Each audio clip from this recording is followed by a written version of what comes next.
Welcome to Close Up on America's Business, where business, finance, and technology intersect. I'm your host, Barry Waxler, here with the always bubbly and energetic Eve Nasby, and from the Disabled Business Persons Association, Mr. Urban Miyares. Our goal on Close Up is to focus on how business, finance, and technology play into our everyday lives and make our communities a better place. We have a great show, so let's get started. Welcome, Eve and Urban. Hello. So exciting. Oh, my It goodness. is. We are back in the saddle again. Back Three in the amigos. saddle. Here we go. Yeah, it's been a couple of years since we did this live on air, and now we decided to shift over to a podcast format. Yep. So exciting. Does that mean we can make mistakes? We can make mistakes, and nobody's going to penalize us. Not a single solitary soul. Delete. Delete, We got it. delete. All right. Yeah. What are you talking about? This is a podcast. We don't have to delete. We don't have to delete. Oh, we don't? No. Oh, okay. Nope. So anyway, let's start out by talking a little bit about what is Close Up on America's Business all about. Yes. So, You started this, so you're going to have to tell us. No. This is your idea. And what a great one it is. Well, you know what? You flatter me well, so I don't know if I deserve it. But Well, that's true. okay. You've been doing this for decades. Yeah, well, decades. How about 3 weeks? That's not what I meant. So anyway, well, what we're here to talk about is regular show. You know, ultimately, we're going to be bringing on a lot of guests to tell their story, because I believe strongly in the fact that business is all about, you know, collaboration and cooperation between businesses and making sure we do everything. You know, if the world was nothing but the Walmarts and the Costcos out there, we'd have nothing to say. We would be the little pawns guided to each different store. So it's my goal to bring to the forefront the non-big box stores so we can compete in the everyday market. Our listeners don't know anything about us yet because we haven't been on air in a while. So why don't we start out with that? Let's go with Eve first. Oh, man. Okay? Ladies first. Oh, Ladies first. man. Right? I was hoping we go with Urban. I love his story. Yeah, well, Urban's, you know, I could save Urban for last, but I'll probably save me for last because everybody wants to get excited about good stories, okay? Mine's the last on the list. You saved the best for last, Barry. Yes. Eve, why don't you start out, tell us a little bit about what you do, how you do it, and what your involvement is in the business world. Yeah, absolutely. So I started out 23 years ago in the staffing world, which is really kind of exciting. No matter what the economy does, the staffing world always is successful. And if you think about it, it's kind of fun because if the economy is really bad and unemployment is really high, companies still need to run, right? So they're going to come to us and they're going to ask for temps and they're going to ask us for their help. If the economy is doing really well and unemployment is very low, then people are hard to find. So again, they have to outsource that to us. And so from a business perspective, those of you who are looking at starting your own businesses, take a look at the staffing employment agency route, because it's just really a great, strong industry to be in no matter what the economy is doing. So I've been doing that for 23 years, started my own company last year. In addition to that, I started a company with a partner of mine, Matt Brogdon, where we teach companies how and where to find the right veterans.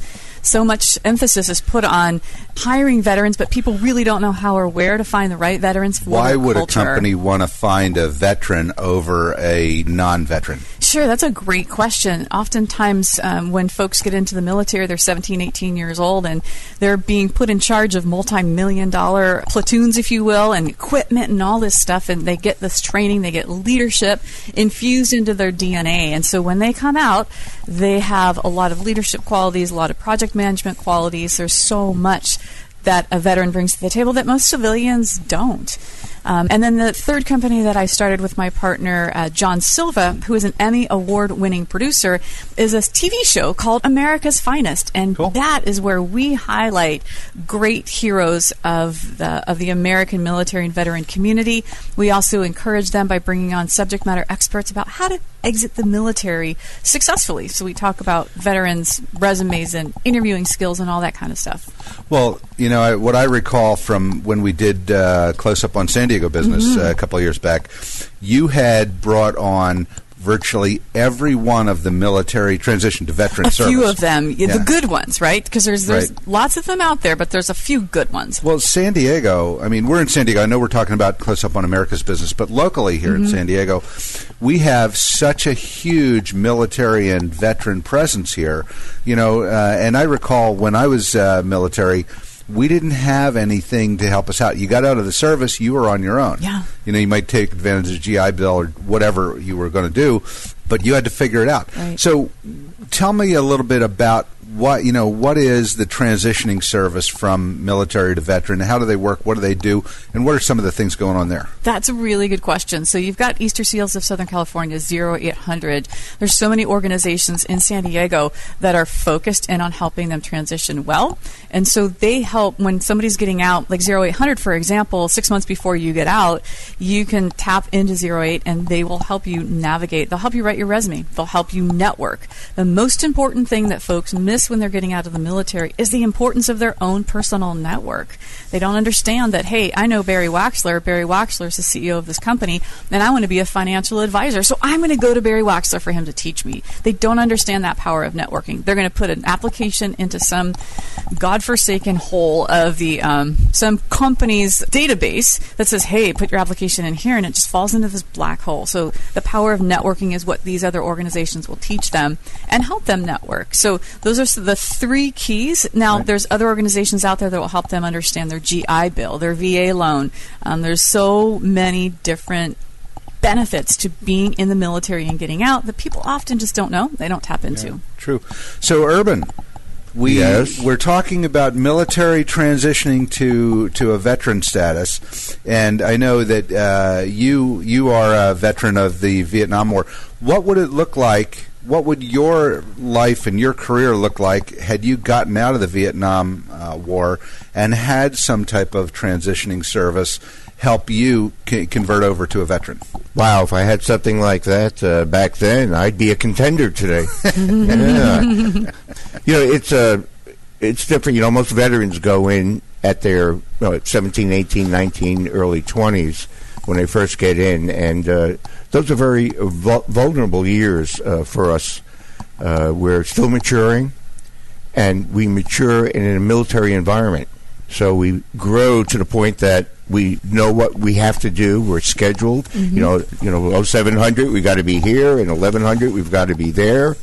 And then we come out of the military, and that environment's not around anymore. Mm-hmm. That translates a whole nother world, and we're now more mature in most cases. And with that, it's quite a transition. It's more than just going from one job to another, military job to civilian job. It's something that until recently has never really been addressed. And of course, those veterans that are combat veterans, that transition is even more difficult because not only the stigma, but their heads, their minds, their mindset has been influenced by in combat environment, and especially if they have a disability, it just compounds the whole situation. Well, there's a complete different viewpoint, even if you're military, even in peacetime. I was in during peacetime, or I think I joined the Navy 2 weeks before the Vietnam War officially ended. Wow.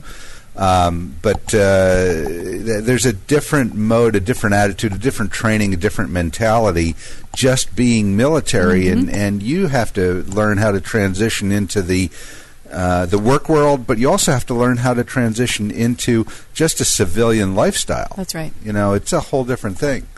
So, if any of these services deal with transitioning other than the work life? Yes, absolutely. So you've got great organizations like 211 San Diego, Courage to Call. They will help you with other things like benefits, childcare. Where can I find a place that's safe for my kid while I go to work? So right. Definitely organizations out there that can help with the 360. Great.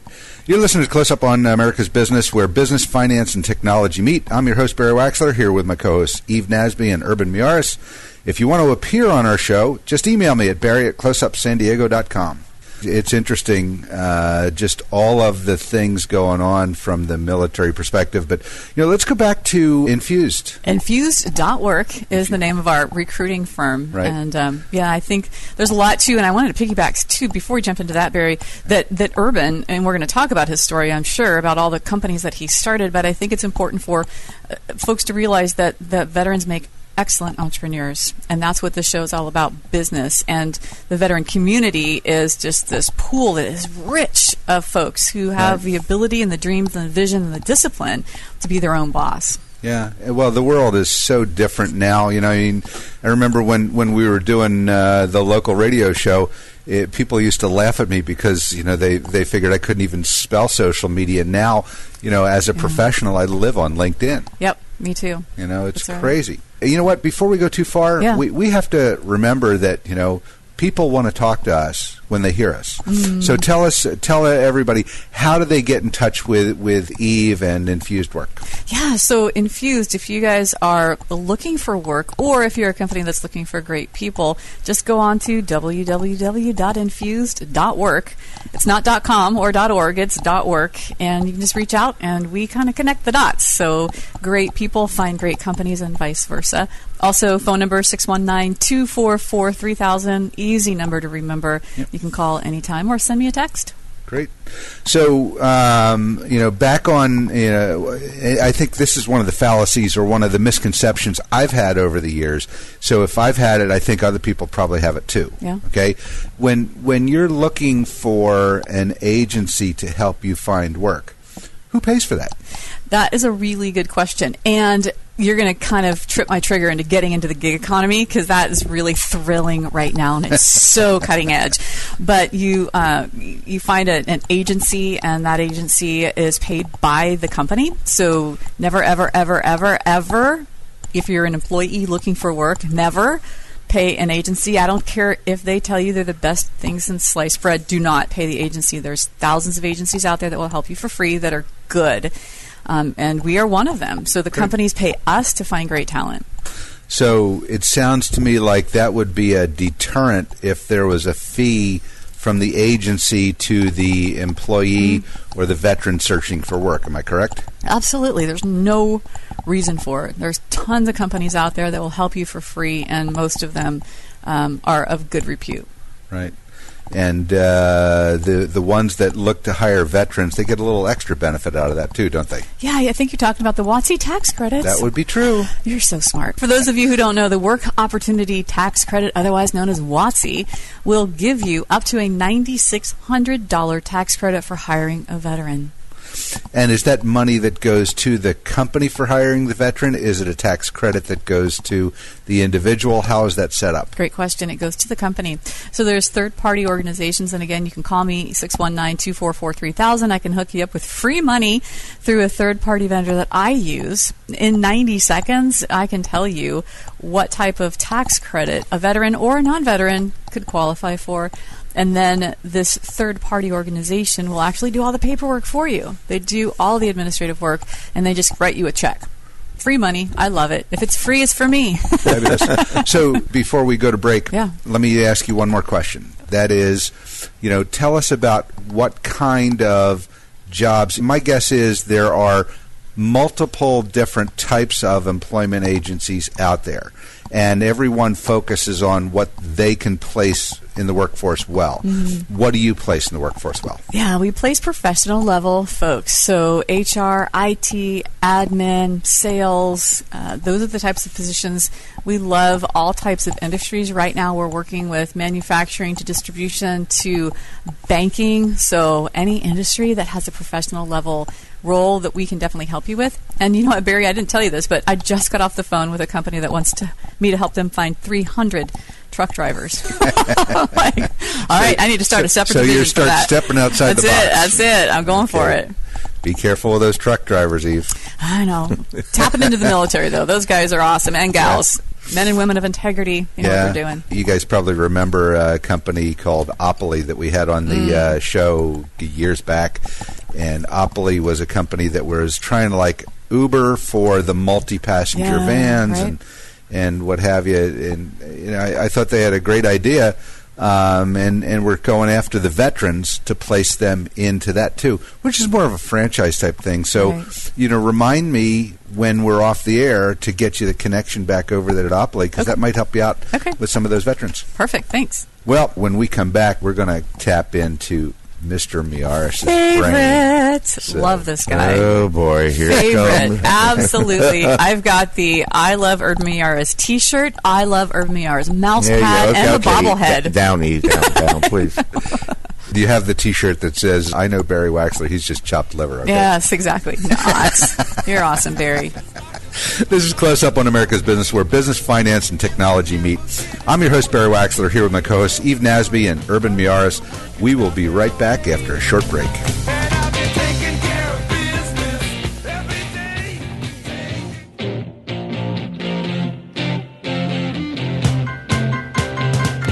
We are back. I'm your host, Barry Waxler, here with the always bubbly and energetic Eve Nasby and the always incredible Urban Miyares. And, of course, I'm your host, Barry Waxler. Let's go and talk about Mr. Urban Miyares before I let him take over the show, okay? Just a quick story about Urban before we let the cat out of the hat here. All right. Okay, Urban I've known since 1992. Okay. And most amazing thing I had ever seen in my life, right? So here I am. I had a partner back in the day, Bob Hediger, great guy. And Bob's a paraplegic, right? And he called me up one day and he said, listen, we're doing a beer can race on the bay, sailboat race on the bay, right? And we're shorthanded. And he said, can you come down and help out? And how do you say no to somebody like that, right? Wonderful, wonderful guy, right? So I come down there, and this other guy, about my size, a guy named Carlos, looks at me and says, hey, I'm here to help out too. And, we walk on the boat. And next thing you know, we see that we're in this sailboat race going around the bay. We ended up coming in first in our class and fourth overall, right? And they had me and Carlos being the ballasts, say, hey, get over on the starboard side. Yeah, we call that rail. Yeah. And you were the only two able-bodied folks? We were the only two able-bodied folks. Bob, the paraplegic, navigated one way. Don, the quadriplegic, navigated the other way. And Urban, who's got this fabulous story, which we're going to have to get into one way or the other. Yes. Okay. Urban is completely and totally blind. Yes. And he's running all over the boat doing the line work. I said, Urban, can I help you? He says, no, get out of my way, right? Just the most amazing thing. This was my first introduction to Urban. And, I have been blessed with being able to cultivate both a working relationship, a very close working relationship, as well as a very close friendship with Mr. Urban Miyares. So, Urban, tell us a little bit about yourself. Tell us about Disabled Business Persons Association, and then let's get into you. Well, my story is a Disabled Business Persons Association. Let's start with me.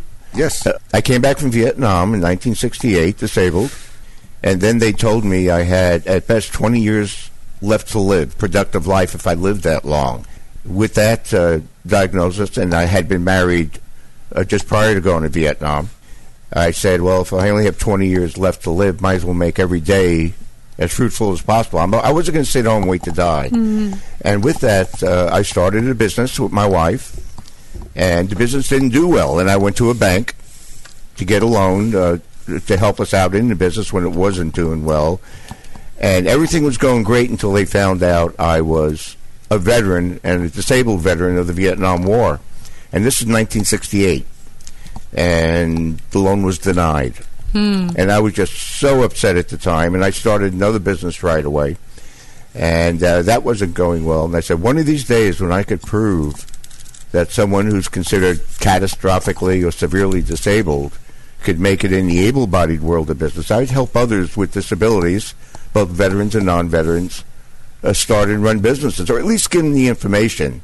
So that tough love. Let them know what's ahead of them. It's not easy. How long did you spend in the for-profit world before you got into the non-profit world? Oh, my goodness, from 1968 till 1991. Okay, so I was in the for-profit world first, yeah. You spent 23 years in the for-profit world, and how many years in the non-profit world? Oh, since 1991. Okay, and the only way you can get into the non-profit world is I don't say that, what I was going to say is the only way you can get in is being successful, which is not necessarily true, but the only way you can do what Urban has done is to be successful in the for-profit world. Yes. And when did blindness come in? Well, I was total blind in 1984. Prior to that, I was legally blind. But I had other medical complications from spinal cord injury, type 1 diabetes, problems with a number of my organs in my body, some of them being removed. All of this while you're still working in the for-profit world. Sure, I was going to die. I had to do something.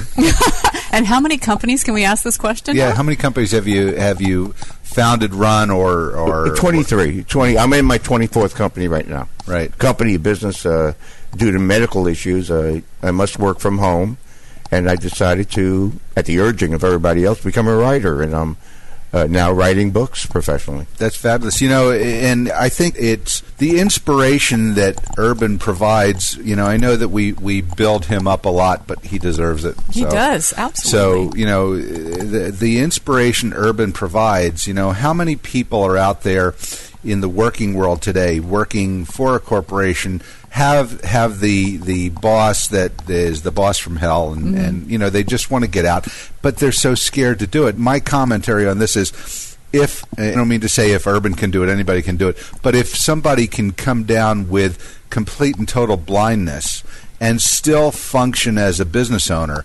And I will tell you that the other thing about Urban that most people don't see, bad pun, I guess, but it's okay. He calls me his blind date. So. Yes, I know. Yes, but we've given him a full description of you anyway. So which he didn't need. Anyway, I'll keep on track. The main thing is, if you're blind and you can function in business, what Urban has done is picked up the instincts of businesses and how business should run, all the different underlying things, and he can turn around and, without even seeing books, records, or anything else, he can tell exactly how a business is running, what's going right, what's going wrong, what have you. So he takes away all of our excuses. Yeah. That's from when you get a lot of bruises in business. Some call it failure. I need a definition of what failure is before I can use that word. It comes, and failure is the next from step that before opportunity. Yeah, it was. And when you have a disability, whether it's hidden or obvious, I also have traumatic brain injury. So I have some problems in the thought process and other issues. And that creates another challenge in addition to the challenges of business. And so helping people with disabilities, whether they want to start a business or they're already in business and then become disabled, which is a major factor in America today. More businesses close their doors due to disability or death of the owner than any other reason. It's not money, it's not finance, it's not management. It's due to illness or death. And with that, there's tricks on how to run a business when you have a disability.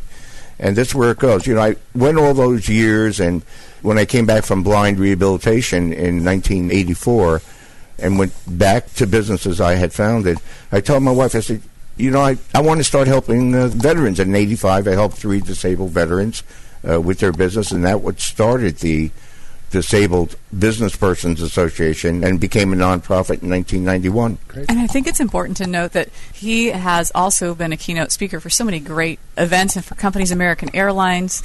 Just a few years ago, you were a keynote there. So your experience in the workplace has not stopped. You continue to give to the community at large, not only with those who have disabilities, but also with those who don't. Well, I could have retired 50 years ago and gone for the full disability benefits and all, but when you're given a life sentence, you want to be productive in those 20 years, as far as I'm concerned. That's always been a goal. And surprise, I'm still around today and healthier than I was in 1968. So the doctors that told you had 20 years to live you always joke and say they all died. They all died. Yeah, they all died. He's still around. But it's an exciting journey, and that's all business is, or has been for me. It's been a journey. I don't have a destination or port. I just love the journey. And when one business doesn't do well or does well, I jump into another business. And and I've been very fortunate in being recognized for business achievement from Inc. Magazine's Entrepreneur of the Year to the National SBA Awards in business. It just goes on and on. Yeah. That's fabulous. You're listening to Close Up on America's Business, where business, finance, and technology meet. I'm your host, Barry Waxler, here with my co-hosts Eve Nasby and Urban Miyares. And if you do want to appear on our show, just go ahead and email me at barry@closeupsandiego.com or bwaxler@barrywaxler.com. Either one will get to me, and we will line you up with an interview and see if we can get you on the air. So, Urban, tell us some of the types of businesses that you've functioned in. And you know what? What I'm really more curious about is, it's one thing to function in a business when you've gotten out of the military and you've transitioned your life into veteran status and what have you. It's a whole other thing to run a business when you can't see. Okay? Tell us how you did that, and tell us about some of the businesses that you've run with blindness in your life. Well, the biggest thing I find is that when you're in the military, you don't make decisions. Someone makes a decision for you. For example, I was a sergeant, E5 sergeant in the military, in the Army. And when you get out of the military, you have to make your own decisions. And when you have a disability, especially when you're receiving benefits for it, in some cases, somebody else makes a decision for you. Otherwise, you'll lose your benefits. And I chose to make my own decisions and went forward, or take control of my own life, and went forward on that. And being blind for the sighted world must be impossible and difficult. But I'll tell you some secrets. It's an advantage. It is a tremendous advantage as long as you have somebody with eyes to tell you what's going on. But being blind catches competitors off guard, catches vendors off guard. Whenever you have an obvious disability, as a business owner, you often have to hide your disability. I learned that real quick. Don't put CEO, founder, president, all that in your business card. Remember one company I had, $10 million company. I was the marketing director. What? And another company, I was customer service. Oh, my gosh. And why? it goes on and on. Why do you do that? Because once people see that you have an obvious disability, the perception from them is that there's a negative attitude about it. Okay. And they may buy from you based on emotion, but they'll never repeat the purchase. Got it. But when you work for them, they say, wow, that must be a big company. That must be a successful company to hire someone who's blind. And at that time, I was using a cane for walking. I had difficulty in walking due to nerve damage in my legs. Wow. And it's an advantage to that. And, of course, being hard of hearing, whenever you're confronted with a crisis in business, you just ask them to repeat the question. Right. Yeah. And then ask them to repeat it again. You know, And the question changes. We could do a whole show on hidden advantages. we could do a whole show on each year of your life. Come on, Amen. Urban. I So, agree. you know, Eve, you should have been there last week with me. I took my daughter is in a business class in college, and they actually asked me. Don't ask me why, but they actually asked me to come speak at the college class. Of course right? they did. So I said, well, how about if I bring the most amazing man on the planet? And they said, what? You know, I said, sure. So I brought him in. So, of course, it was tough for me to get off stage and put him on, but you should have seen the look in these kids' eyes. You know, they're all, it was a junior college, a fabulous teacher, fabulous class, and, you know, there was so much input, there was so much excitement in the room. And Urban, I said to everybody, anybody got any ideas why Urban decided to go into employment for himself? Right? They all looked and they said, well, they come up with an idea here. They says, because when you got out of the military, you know, back in Vietnam, nobody respected you. I mean, it was the exact opposite of that, and that's what he chose.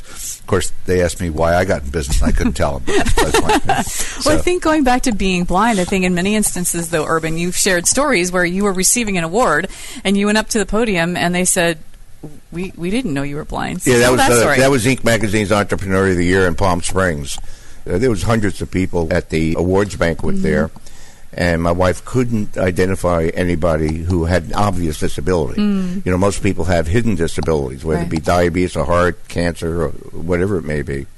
When I got announced the Pacific Regional winner, I went on stage, and the folks said, we didn't know you were blind. I said, you mean you're not blind? This is sighted? You know, so and it went fine. Right. That shock factor is so important.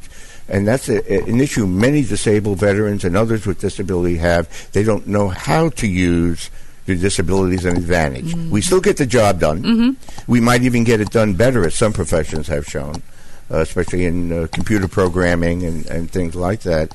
And there's some things we can't do, just like sighted people or people without disabilities can't do. And you wanted to do a series on why you should hire people with PTSD. Can you give us a 1-minute summary of why you should hire people with PTSD? Most people run away when they hear somebody's got PTSD. That's a scary thing. Again, there's an attitude that PTSD is related to violence. and especially if the PTSD is a combat related, or they find out it's a combat related. PTSD has unique characteristics to it that once the person understands what they can and can't do, they focus more. An example, they have a passion on something and they will just stick with it, and they'll wear it on their sleeve. A person with PTSD tends to be able to handle things in a crisis that a normal business would have. After all, the reason they have PTSD in most instances was due to a traumatic incident that either happened to them, a crisis, or they saw something, or they were involved with something, or know someone that was with it. So what could you bring in a workplace that could surpass that? Well, other people would fall apart, your employees. Also, with PTSD, if you treat us well, we're going to love you. So if you have a high turnover, loyalty, employee with PTSD will not generally move on with your other employees. If you say business is slow, we're going to have to start laying off, everybody else is writing their resumes and sending them out, your employee with PTSD will come to you and say, how can I help? Where do you need my assistance? How can I help you make more money? What scares a person with PTSD? Only the repeat of the same traumatic incident. And that's not going to happen in the workplace generally. Where other employees will get scared over the economy. They read the stock market dropped, their 401ks is less value. PTSD versus that's so what? There's so many advantages to PTSD veterans as well as civilians with PTSD, male or female. Interesting. Well, Urban, we're about ready to go to a break, but tell our listeners, how do they learn more about the Disabled Business Persons Association? How can they get in touch with you if they have any questions? Well, the best way is just to email me, and that's Urban, URBAN, at disabledbusiness, all one word, .com. Again, Urban at disabledbusiness.com. Great. Well, I appreciate it. This is Close Up on San Diego Business, where business, finance, and technology meet. I'm your host, Barry Waxler, here with my co-hosts Eve Nasby and Urban Miyares. We'll be right back after the short break.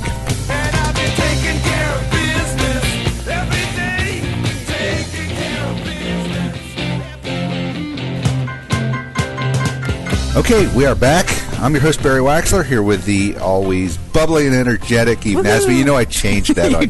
I did. And the always incredible Urban Miyares, I can't change that one. And now we're going to the incredibly handsome and successful Barry Waxler to tell us your story. And you know what? That's why I love radio, and I have such a good, I have the face for radio. Because you can blush and nobody knows. Because I can blush and nobody knows. Which is exactly what you're doing.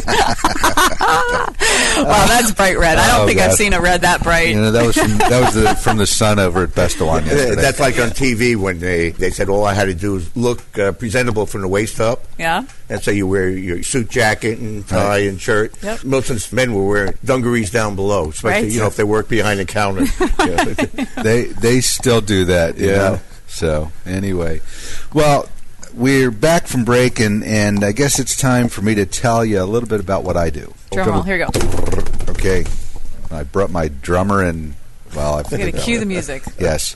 So anyway, well, you know what? My job is as a financial planner, and one of the commitments I make to this show is to not go into a lot of financial advice, because we do that. There's two reasons for that. One is we do that one-on-one. Everybody's a little different, and you know, advisory services are needed to be individualized for people or companies, what have you.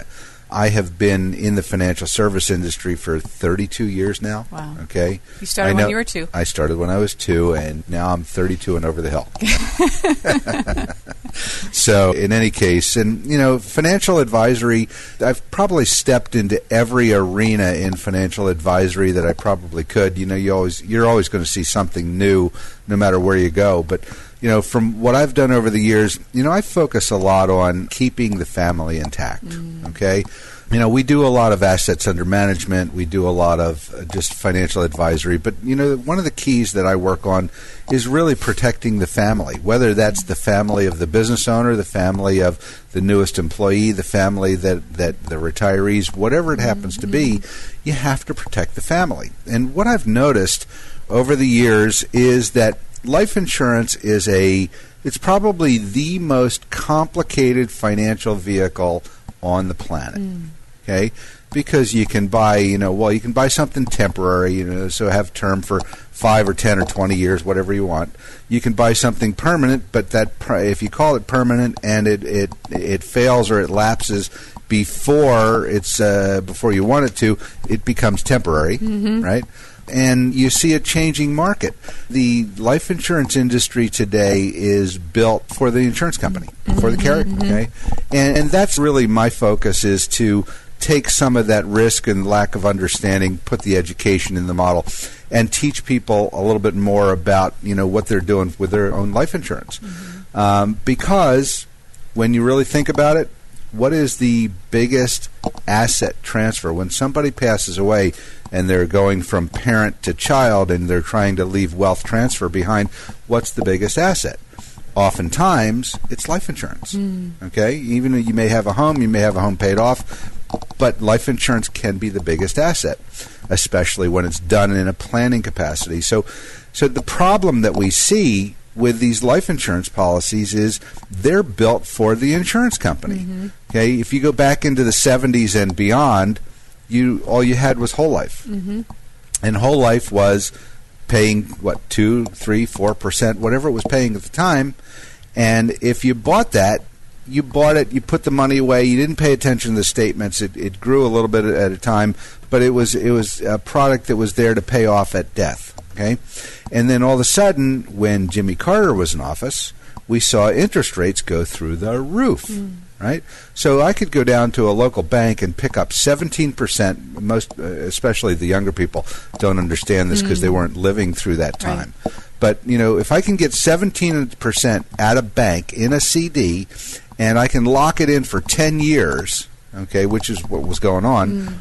Why wouldn't I go get money from anywhere and everywhere I could find to put it into that bank CD? So all of a sudden, people started running to the banks, to get their money, or to the insurance companies to get their money out of the insurance companies and put it into the banks. Okay. Well, the insurance companies needed to be competitive. They wanted to keep their stronghold on finances, so they came out with a universal life structure, which was then, it had current interest rates, maybe a little bit higher than the banks because they could hold it longer term. And the insurance companies got their money back. But then all of a sudden, every insurance company started wanting to compete with the other one because you got the best product. Well, I'm going to bring out a product. I'm going to beat your product. And it was insurance wars. All sounded wonderful. I can go get the best thing. But what happens when you buy a product, that product becomes outdated because the insurance company is trying to be more competitive? How do they make their money? By making the old products less competitive than they were. So you might get a higher interest rate on the new policy, and the old policy gets a lower interest rate because that's how they make themselves more profitable. Okay? How does anybody in the public understand all this stuff?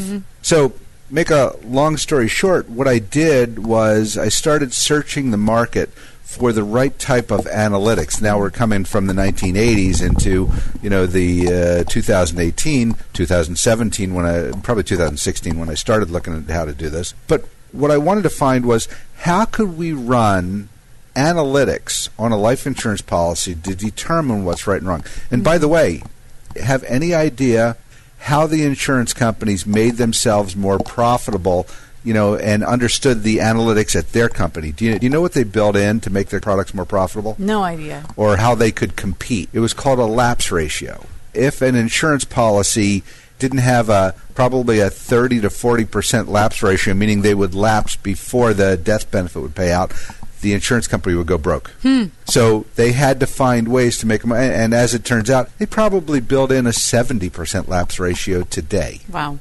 Okay, it's crazy. In any case, analytics was what was important. So what we did was we aligned ourselves with the right firms that already do all of these analytics. And if you're familiar with what a Morningstar report is for investments, okay, it basically gives a report on investment mutual fund where they're 0-star, 1-star, 2-star, 3-star, 4-star fund. And, if you have a 4-star fund, it's well run, it's performed well. There's a lot of things the Morningstar tells you. Well, this particular analytics takes the life insurance policy and puts a Morningstar style report on there. So now we can go down and we can look at a policy and say there's 6 or 7 different categories. Is it a 0, a half, or a full star on each category? And then come up at the tail end of it, it says, well, we have a 5-star policy. This is a great policy.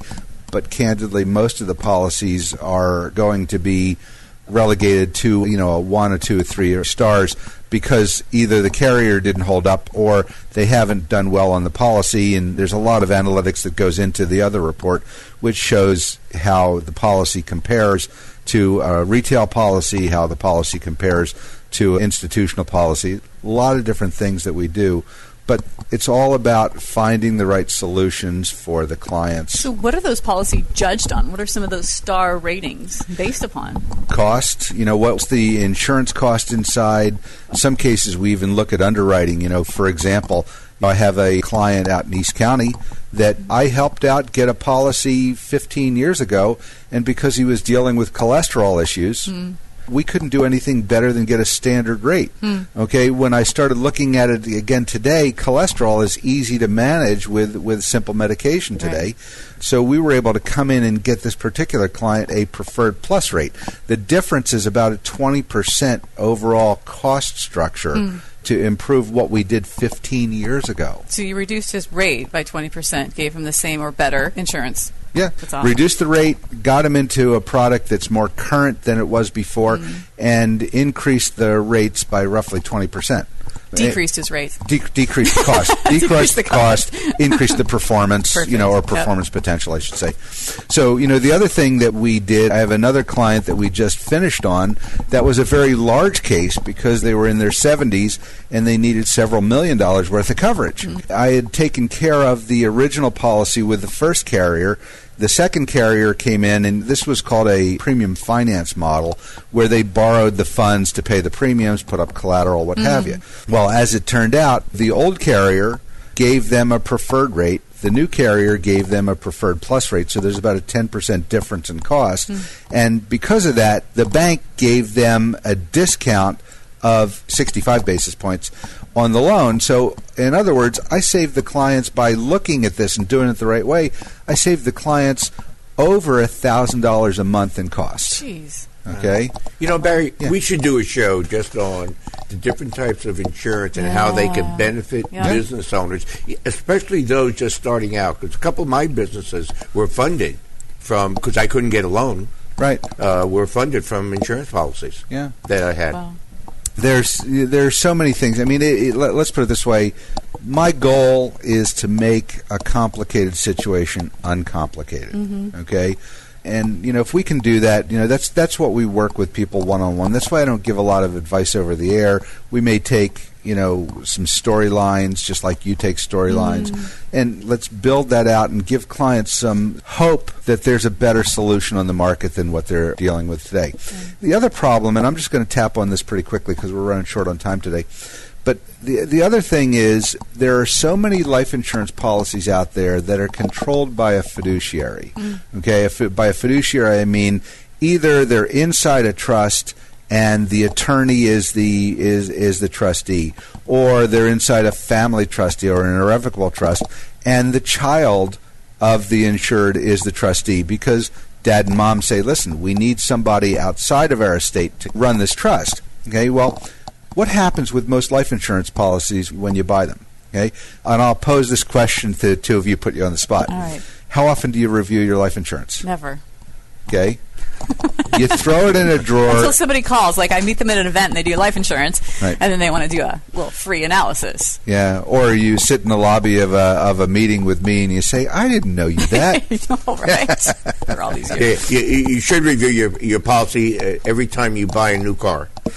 At least. Yeah, well, that wouldn't be true for me because I've been driving the same car for 14 years, but that's besides the point. So, But it's a Yugo.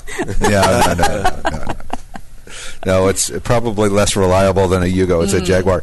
So, anyway. But in any case, as an insured, you throw the policy in the drawer, you forget about it because you think you took care of everything that time, and it probably wasn't the most pleasant situation to get into to begin with, right? As a trustee, you do the same thing because you look at their assets under management. You say, well, that's not performing well. Let's change that. It's obvious, okay? But annual statements for insurance policies, you throw them in a drawer, you forget about them, okay? Well, think about this. What if you're the trustee for your parents' life insurance. What if that life insurance does not perform to the point where it will pay off when your parents die? You stepped in the middle of the movie, okay? You came in, Dad said, hey, would you be my trustee because you're my closest or my most reliable or whatever it happens to be? And you throw that in the drawer, and all of a sudden there's this large death benefit that's going to pay out, and it's supposed to go to you and your siblings, and the policy fails before the insured dies. Guess what happens? Your siblings are going to be very unhappy with you. Right. And if they're not unhappy with you, they may even sue you. I should say it that way. If they're ultimately unhappy, they might even sue you. And you didn't even realize this was your responsibility. Right. So that's why all the analytics come into play and help us design the right thing for people, help us monitor the right thing, because what you have today might be the best thing on the planet. But the times change, things change, policies change, so it's always good to keep up on top of that stuff. So that's why we've spent long, hard hours developing the right analytics to go through all this stuff. It's great. So anyway, wonderful. But that's it. So, I guess I'm supposed to say now how people get in touch with me if they want. Okay? Yes, please. Barry, Just how do we get in touch with you? call my office at 619-295-5920 or get me on email at bwaxler@barrywaxler.com. So Awesome. Well, thank you for that. I love it because I feel like you can put the cookies on the bottom shelf where all of us can get at them. So no matter how sophisticated and confusing and convoluted insurance policies, especially life insurance policies, can be, I feel like you can speak our language as a human and say, okay, here's how this works. That's the goal. That's the goal. And, we even put diet cookies on the bottom shelf for those who sugar-free and all that stuff. So a balanced diet is a cookie in each hand. Anyway. Well, guys, we're running just about out of time here, so I just want to stop and say thanks for participating again. I had so much fun when we did Close Up on San Diego Business that now we have Close Up on America's Business, and this is just amazing, and I love working with you guys, so I want to say thanks for participating. Thanks. Well, thank you. It's exciting, Barry, because we're going to cover more than just San Diego. Yep. And we have an exciting. American legend right here in urban Miyares, so well done. And we never wanted live callers on our show, and now we're going to take them, so it's a whole different thing. So great. Well, I can't wait to get back next week and get in episode number 2. Awesome. So you've been listening to Close Up on America's Business, the show that brings business, finance, and technology together to make a positive impact on our community. If you want to be a guest on our show, call me at 619-295-5920, extension 22, or just email me at barry@closeupsandiego.com. It's been a fun show today. Join us again next week for more Close Up. Thanks for listening.